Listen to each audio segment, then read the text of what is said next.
Hey guys, welcome back to Young Americans Abroad, your best place for weekly content on young American soccer players playing overseas. My name is Austin Van Trent. And my name is Patrick Ferry. And welcome to our show.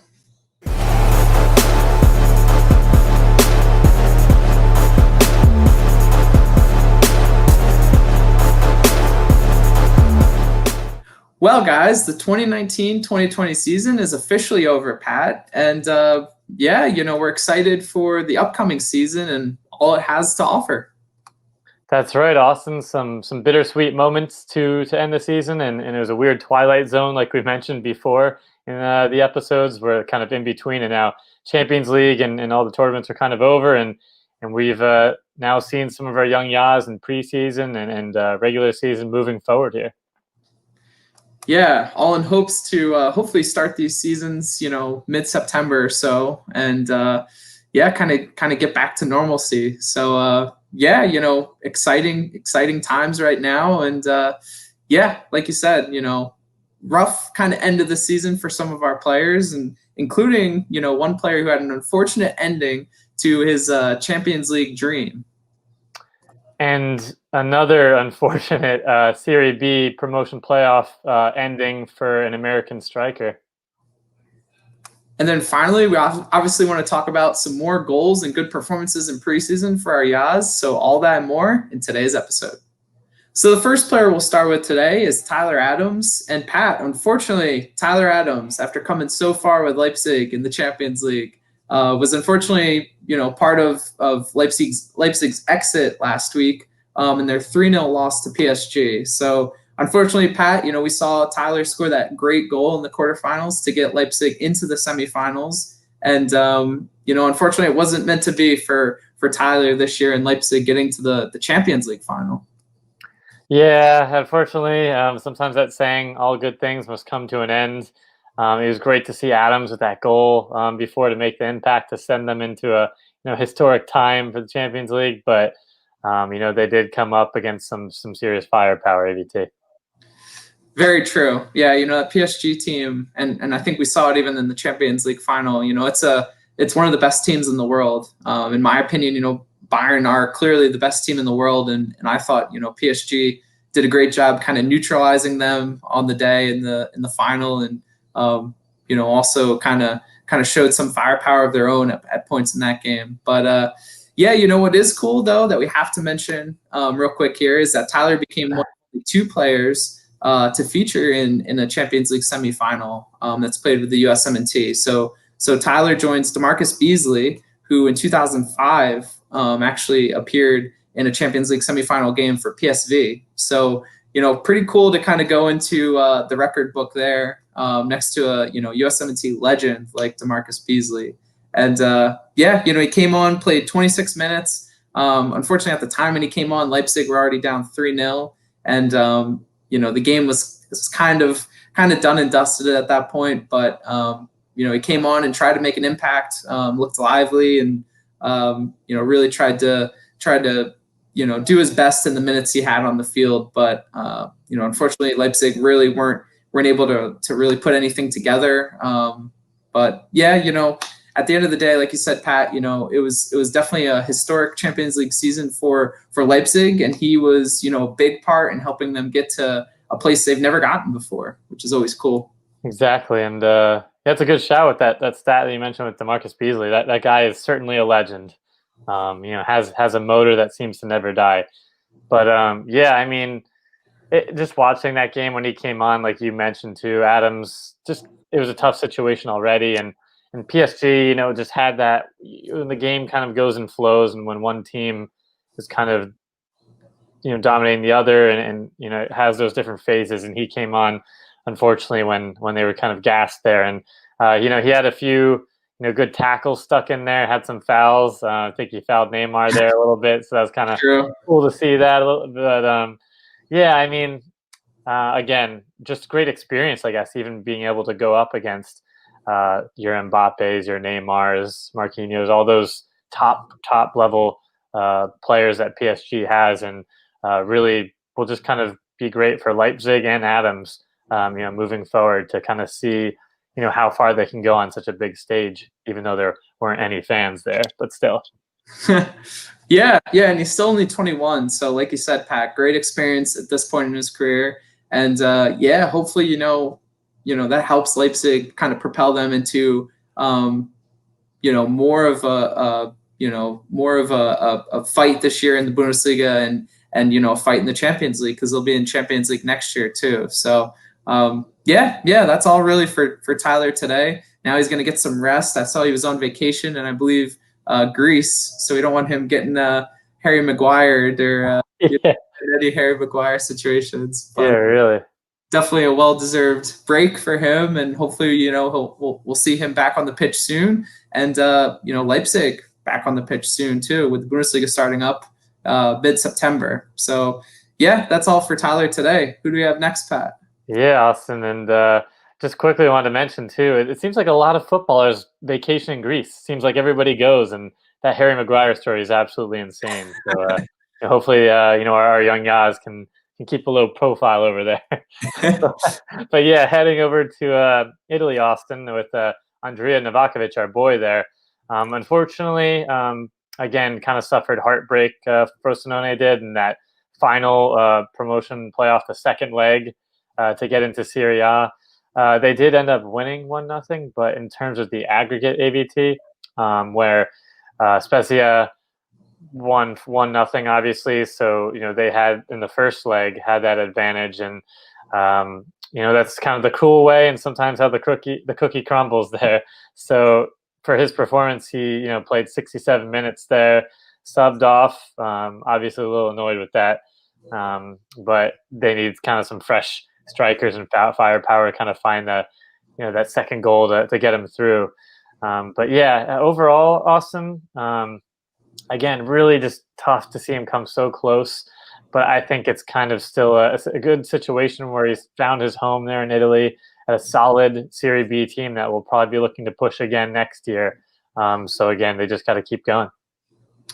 Yeah, like you said, it looks like he's kind of found his groove. I think the team kind of struggled a little bit at the end of the season. I think you got a great stat on that. But, he really kind of found his stride in the second half of the season, 2020 part of the season. And I did see, after this game, obviously it's tough losing a promotion final like this. It's got to be, devastating for those players and also the fans. But he was very supportive and in thanking the fans after this game. And it really seems like he's enjoying the culture of the club, which is always good in my opinion. I think, if a player can kind of get ingrained in the culture of a club and kind of really understand why he's playing the game and enjoying his time at a club, I think it'll help him in developing his game there and feeling comfortable. So he did put out a little thank you to the fans for the season and their support in this difficult time. So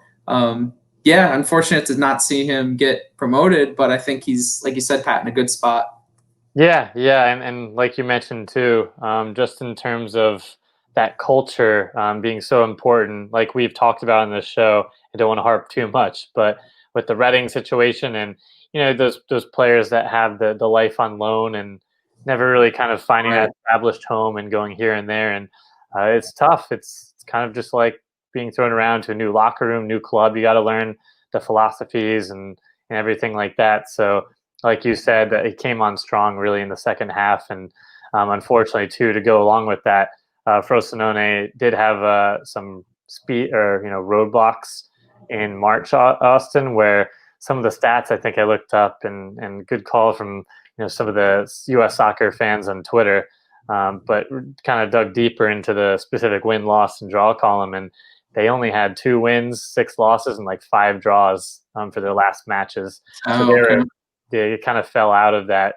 automatic promotion up to Serie A and had to kind of endure this playoff series battle where they got pretty far, but unfortunately fell short. But we gotta keep rooting for Andrija. He's our boy, Austin, and again, we've seen some good glimmers of hope and some trickery. You could see he's a very technical player, and would hope to see some more goal outputs for next year. Yeah, it'll be interesting. With this international window coming up for the USMNT, it sounds like it's going to be, one of the windows is going to be for European players, like an all-European USMNT roster. So, you know, in my opinion, Andrija should be kind of right in that consideration. Obviously, you got some young guys like Josh Sargent, Nick Gioacchini, who we've talked about a lot recently. But yeah, you know, other than those two, I'm kind of blanking at the moment. But I think Andrija's got to be in the consideration at striker. So you know, we both like what we've seen from him so far. Obviously, he's still got some things to kind of refine and work on, some skills. But you know, yeah, I think if he could get on that roster, that would be kind of big for him, and kind of get to work with Greg Berhalter for a window and kind of see what he can do. Yeah, I know we kind of saw him. We actually did personally in Philly a while back. True. During that kind of the Sargent era, and some of those young players were getting trials. And again, like you said, it'd be great to kind of see him back in the fold in the mix, because that striker pool is very thin, and would hope again this next season they can push again and get into Serie A. True.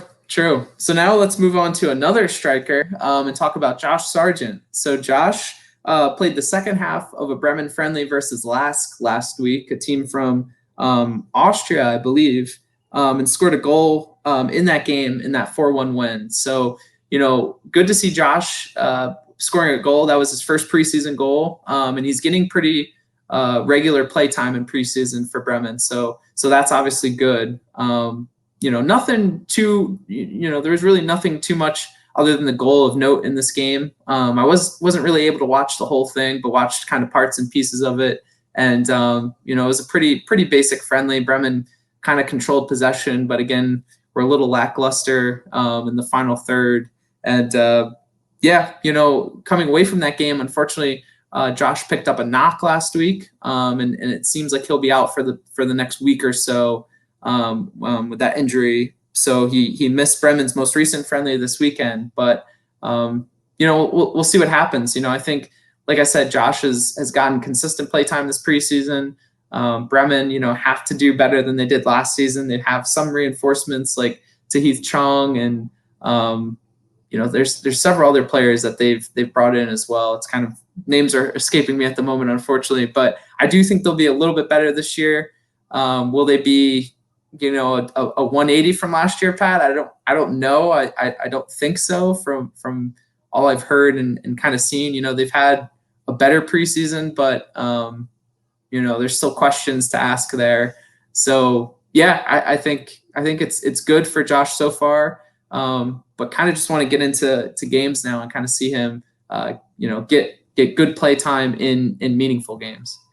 Yeah, Austin, and I was going to ask you, kind of answered my question, and just in terms of Bremen and their situation, and you know, we kind of talked about it last season where, you know, Josh wasn't getting that quality of service, and it's just kind of more tracking back defensively, and you know, obviously Bremen, you know, being a little bit all over the place there. But like you kind of mentioned, some players brought in, and I'm wondering, again, it's all speculation, but with this quick turnaround, how it will affect certain teams, and just not even soccer, but all across sports, Austin, where you know, this quick timeline to the next seasons and recoveries, where who knows, maybe Bremen will surprise us.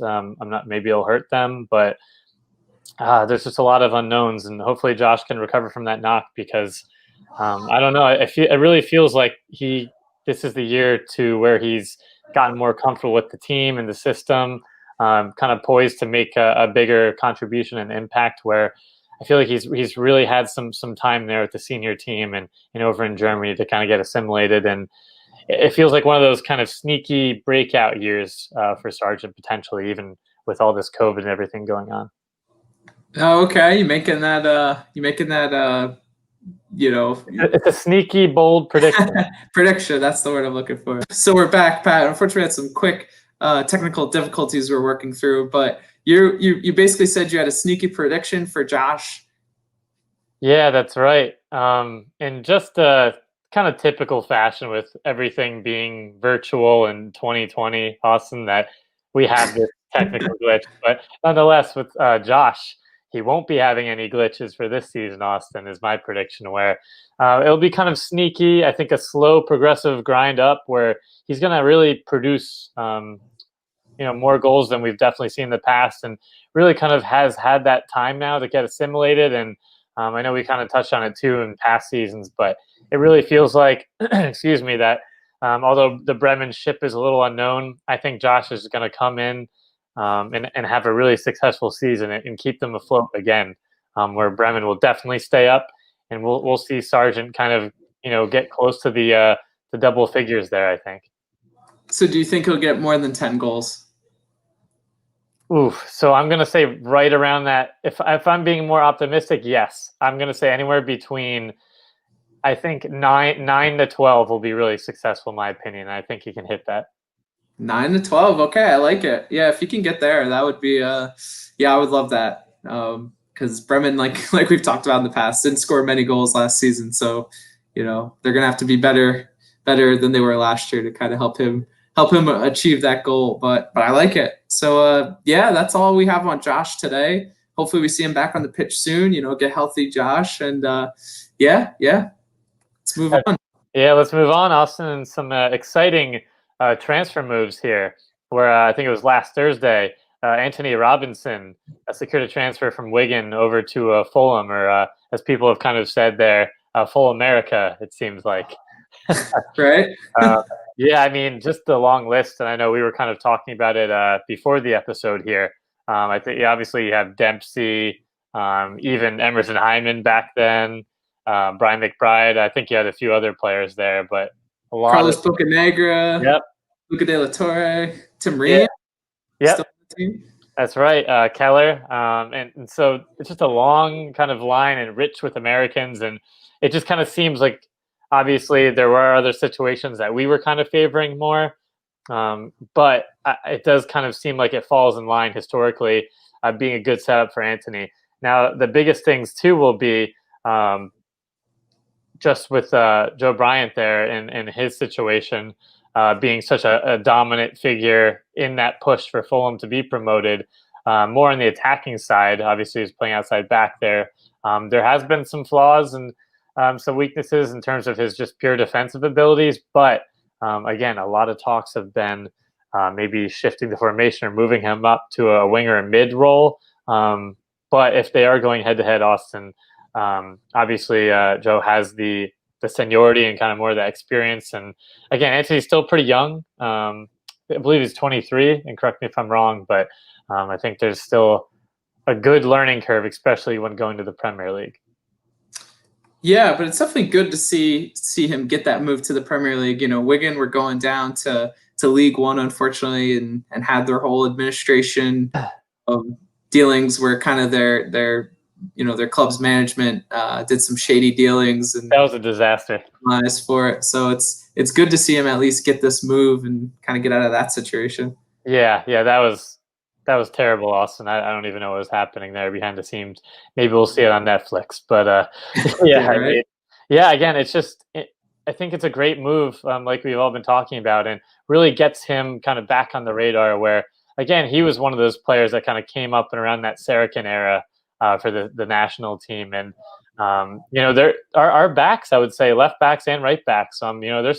There's some serious competition, not only in the Yas, but the current crop, where I certainly think Robinson could, with this move, really kind of jolt to the top and back kind of more, giving Berhalter that kind of indication that he's ready to take that next step and solidify that spot.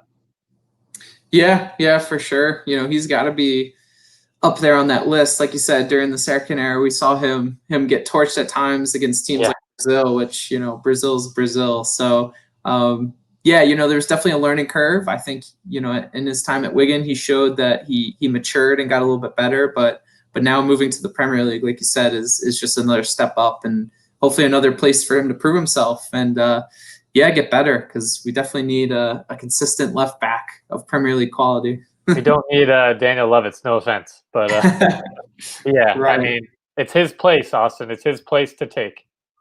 Very true. And with that, we're going to move over to Germany and talk about a Ya that we're all super hyped about, and that is Gio Reyna. So Gio Reyna started and played the entire friendly for BVB this past weekend against Duisburg, which was a 60-minute friendly. So they worked things a little differently last week. Dortmund had 2 friendly games back to back.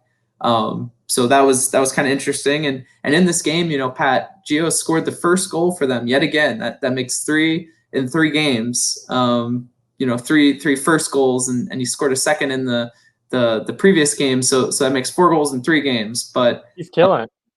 Yeah, he's really killing it.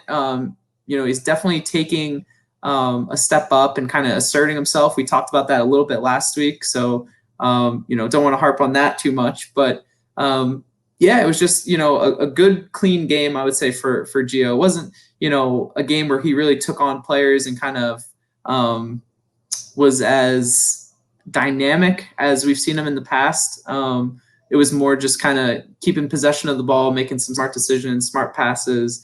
And, Dortmund won 5-1 on the day. This is Duisburg, a team that I believe is still in the 2 Bundesliga, might be in the 3 Liga, but they're kind of, in that second to third tier in Germany, not the best team. And, it was a good, good win.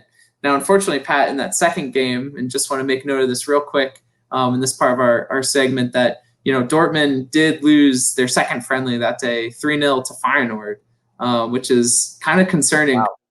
Wow.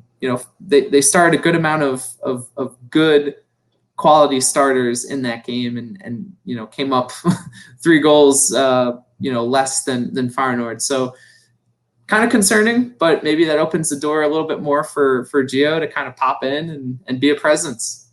Yeah, that's kind of interesting. I know. Again, Feyenoord's a fairly decent team there, but nonetheless, it's surprising, especially with the caliber of Dortmund. And again, maybe that does open some doors. And it's just interesting too with this preseason time, and I'm sure we'll see it, where they're playing some teams like Duisburg or certain teams where, maybe Reyna doesn't, he scores but doesn't stand out as much, and kind of just keeping the possession and that flow, and really kind of getting a feel.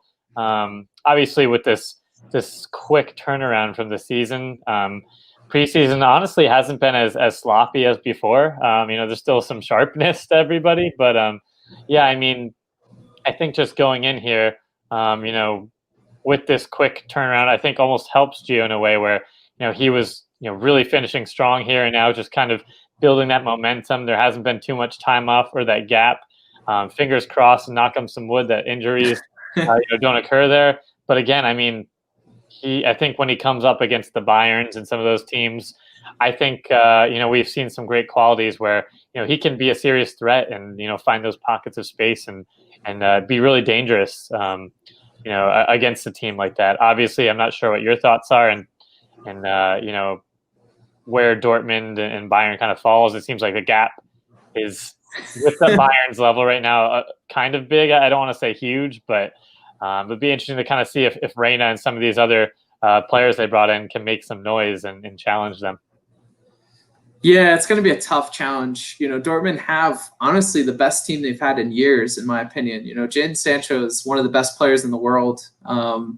Maybe he's got some more maturing to do and a little bit more growth. But his numbers last year in the Bundesliga were phenomenal. So I think he's one of the best players Dortmund's really ever had recently. And then you got role players and quality first team players like Mats Hummels, Axel Witsel, Marco Reus when healthy. Julian Brandt's fantastic too. So yeah, I think for all the quality Dortmund has, there's still a level below Bayern, which is unreal in the thick. So yeah, it's going to come down again. It feels like this year for Dortmund to be consistent in those lesser games, get as many points as they can, and then in order to win the Bundesliga, they're going to have to beat Bayern for it. So if Gio can kind of push his way in the door and be that difference maker or one of the difference makers in their season, then that's the best. And he's showing right now he can score goals. So that's exciting in my opinion. Christian Pulisic scored some goals in preseason and scored some goals at times in his career for Dortmund, but really wasn't a consistent goal scorer. Right. Can become a consistent goal scorer. I think that raises his hype level up yet another notch. It just seems like I just want to quickly note, it just seems like and we've talked about in terms of his leadership and his personality, just seems like a guy just poised for big moments and kind of that limelight and not afraid of that. I think, whether it's a big game in the DFB Pokal or against, those, the derbies there or against Bayern and some Against of those PSG in the Champions League. Yeah, he just seems like a guy that just wants to be there for that prime time and doesn't really, the pressure doesn't get to him, which is awesome to see. Yeah, that's kind of what we've seen from him so far, and hopefully that just continues and gets better. So that's all for Gio today. Who do you have next, Pat? Yeah, so we have an attacking midfield to kind of add to the dynamic, attacking play that the U.S. has coming up. Richie Ledezma, Austin, with young PSV, where they had a 1-1 friendly against Fulham too. I think it was this past weekend there, and he played the last 28 minutes. It was mainly with the second string team, or the second stringers there, but he did look comfortable. Obviously, I wasn't able to catch the game, but did kind of some highlights and reading my own there, and again had some dangerous moments where he's able to take some players on and have find those pockets of space with his passing ability and vision there, where it'll be kind of interesting to see moving forward. I want to get your thoughts too on this, but it seems like what I've been hearing is he'll primarily be with the first team, kind of making that shift a little bit over more. We'll have some time with young PSV to get some minutes under his belt, but being with the first team, training and on the bench and maybe making some impacts there and hopefully starts, seems like he's kind of shifting more in that favor. Yeah, and he got some more minutes recently in a first team friendly for PSV, which was good to see. I mean that's what the reports are, that he's moved into that primarily first team player status, and we'll kind of switch down to young PSV at times where they need some reinforcements, and he's not really getting consistent playing time with the first team. So yeah, I think that's a big next step for him. Like we covered last week, PSV have a lot of players at that midfield position, so playing time will definitely kind of be hard to come by, and he'll have to really fight for his minutes. But I think he's shown the quality, especially in this preseason. I think anytime he's been on the field, it seemed like he's belonged, and he deserves a first team roster spot. So yeah, I'm excited. I think if we can get him, getting consistent minutes for PSV, I think that's going to be a big payout for us and like dividend for the future, because he's a very talented player. I completely agree, Austin. And when he does get that, he will get that first team experience and really break in. The ability that he has, that could be such a danger and excitement more for the U.S. And more danger as against their opponents there, where just how he's on the ball and able to kind of thread those passes and kind of he's very quick and very quick, and it adds such like you said, just an interesting dynamic. Building up with Reyna or Pulisic or flanking with certain players where he kind of connect them, and it's tantalizing, Austin. Right? Yeah, it's nice to have players who can actually play with the ball at their feet. We're not used to that, but yeah, I mean, it's just again, I believe he's only 19 still, I think, where he's kind of really cementing himself there and still young enough where, again, if he's kind of in this in between stage and that 20 to 1 time frame is really that first team solidified player, still pretty success in my book, and it seems like he's on kind of that slow swing up, I guess, that bell curve there, where he's kind of been progressively better and better from the youth teams and kind of moving over, from the MLS side of things. So again, I think it's been a successful kind of run here with PSV so far. Yeah, I couldn't agree more, and hopefully we just see it continue, and we'll keep you guys updated. So finally, our last player for today, Pat, and that is Uly Llanez. So another young, exciting player who's good with the ball at his feet. So Uly actually came on for the final 15 minutes of Wolfsburg's most recent friendly, which was a 2-0 win over Holstein Kiel. And this, Pat, was the first time we've really seen Uly with that first team at Wolfsburg. You know, he made the bench last season for a game. And then, you know, this preseason friendly here was really the first time we've seen him on the field with those first team players. So, you know, he had some up and down moments in this game. Obviously, in 15 minutes, you know, it's really hard to, you know, really get in the rhythm of the game. You're kind of right at the end, but had some great moments where he dribbled through some players, set up a chance, I believe, and unfortunately it wasn't taken. But yeah, I liked what I saw. You know, there was some questions, and again, nothing confirmed, but just from some sources we're hearing where he kind of came in a little, you know, out of condition. You know, it was a pretty long layoff from the end of May where the Bundesliga ended to basically when he reported for Wolfsburg's, you know, preseason training, which I believe was in like early July. So, you know, it makes sense why you know, some players, you know, he went back to America, enjoyed his vacation, and you know, Wolfsburg also played the end of their Europa League campaign, so that first team was kind of in the swing of things all summer. So it kind of makes sense why he came back and was kind of out of the loop for a few weeks. It took him some more time to kind of get into the swing of things, but I think it's a good sign that he got minutes in this game. He's been kind of playing primarily with Wolfsburg too this preseason, which again, it's just a byfactor of this whole COVID situation. You know, Wolfsburg were kind of in game mode for the Europa League and kind of with that core first team. So there was no opportunities for him to really train with them and you know, be with that team. So that kind of forced him to play with the two team. But yeah, I think, you know, the more opportunities he gets, you know, we've clearly seen his talent, whether that's with the USMNT in that January game, we saw it there. We've also seen it obviously at the youth level.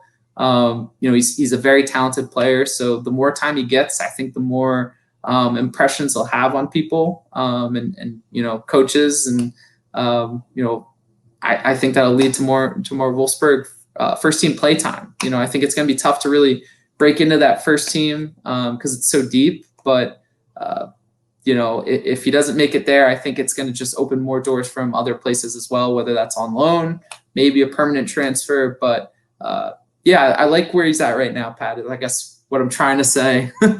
No, and I completely agree, and was going to actually talk about that point where, again, a player where he's so youthful still, and seeing the impact that he's had even with the brief stint with the senior national team and kind of getting the radar and just with Wolfsburg and his rise and consistency scoring goals, you know, the last year, you know, with that, you know, all the way up through Wolfsburg and their youth teams, where it just seems like he's at a good place where it's not like, you know, he's a 23, 24-year-old where we're like, hey, you know, why isn't he starting? Why isn't he, you know, knocked on that first team door? Like, I feel like you said, he's in a good spot, and where, you know, the expectations are there, but at the same time, you know, even the coach has kind of expressed it in the past where, you know, they don't want to force him into a, you know, I don't even want to bring up this scenario, but kind of like when Miazga was thrown into the fire and had that cameo, and scenarios like that, I guess, where I'm really trying to go, and my point is.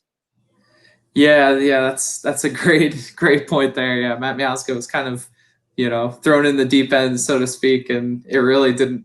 I don't think it really helped him in the long run. Maybe it didn't hurt him too much, but it was not good for his, I don't know, his image maybe at Chelsea and kind of, you know, first impressions with certain people. So, yeah, I think there's definitely some validity to that, and I don't think it's the end of the world if he plays with Wolfsburg 2 this season. You know, Wolfsburg 2 are a team that's very competitive, you know, in their Regionalliga division, which is the 4th tier in Germany. So, you know, it's obviously not as high as, you know, if he got loaned out to like a 2 Bundesliga team or something like that. But I do think, you know, playing with Bryang Kayo, who's supposed to be playing for that team, Michael Edwards as well, you know, there's a trio of Americans. All 3 of them can kind of feel more comfortable with each other, and yeah, maybe challenge for, you know, promotion to the 3 Liga and get some more recognition that way. So yeah, that's kind of it for this part of our episode. Now, Pat, let's head over to Quick Kicks. All right, all you viewers, I think you know what time it is. Say it now and again every time. It's my favorite time. I hope it's yours, and I know it's Austin's. It's time for Quick Kicks. Let's see who can test Dwayne Miller. It's Altidore over the wall, and that one is in! Josie Altidore from a long way out. The opening goal for the United States. And to start off quick kicks, we're heading over to the Netherlands, where Sergiño Dest started and played the full 90 in a 1-0 win for Ajax against Hertha Berlin. So nice to see him, even with the mix of Juventus and other links, getting the full 90 and a strong start to preseason. And moving over to Germany, we have Bryang Kayo, who played for Wolfsburg too. After I hyped him up earlier in our episode, lost 9-1 to BVB2 in this friendly. So unfortunate to see there. That's a tough loss, Austin, but some good news here. Cameron Carter-Vickers played the second half for Tottenham in a 3-0 win against his old team he played on loan once, Ipswich Town. So nice to see Cameron getting some action. Nice. Yeah, that's something I didn't think we'd see. So cool to kind of see one more time. And to Schalke, we have Evan Rotundo. So Evan scored 2 goals in Schalke U17's 4-4 draw this weekend. And Nico Gioacchini over in France, Austin, for Caen in the opener away against Clermont Foot, where he started and played 83 minutes. I think he had over 27 touches, a few defensive tackles there, getting involved defensively, but good contributions, and hopefully a solid start continuing for the season. And heading back to Schalke, we have Matthew Hoppe, who had a goal and possibly 2 assists in Schalke 2's 3-0 friendly win. So good to see Matthew continuing to have a productive preseason. That's awesome, Austin. And some interesting news here for Patrick Koffi here in Paris FC, where he came on off the bench, in the 71st minute with his team up 1-0 against Chambly, and again was missed an open net and was sent off with a straight red, brutal in the 88th minute. His team ended up winning 3-0, but he did have a rough time on the field and will unfortunately miss the next game. Yeah, that's a brutal way to start your season off. And going back to Germany again, we have Taylor Booth, and Taylor scored a goal in Bayern 2's a 7-2 win. So good to see Taylor get on the score sheet.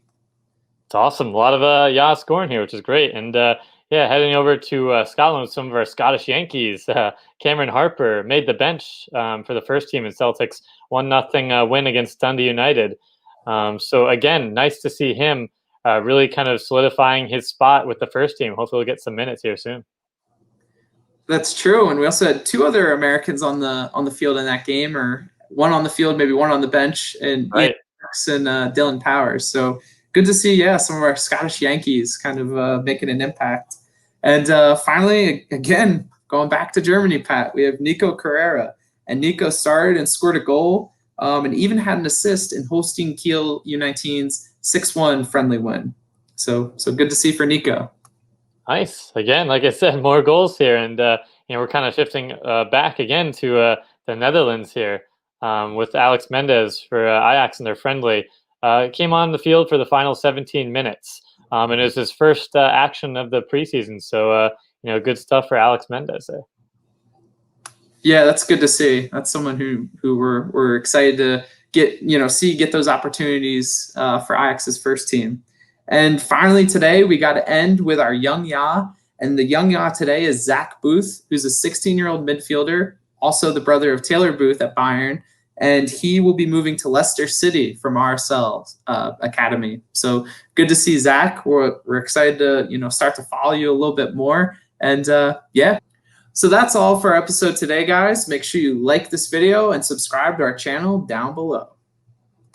Don't forget to check out our social media content, Twitter, Instagram. We're always putting out great stuff for you, along with another platform, AVT.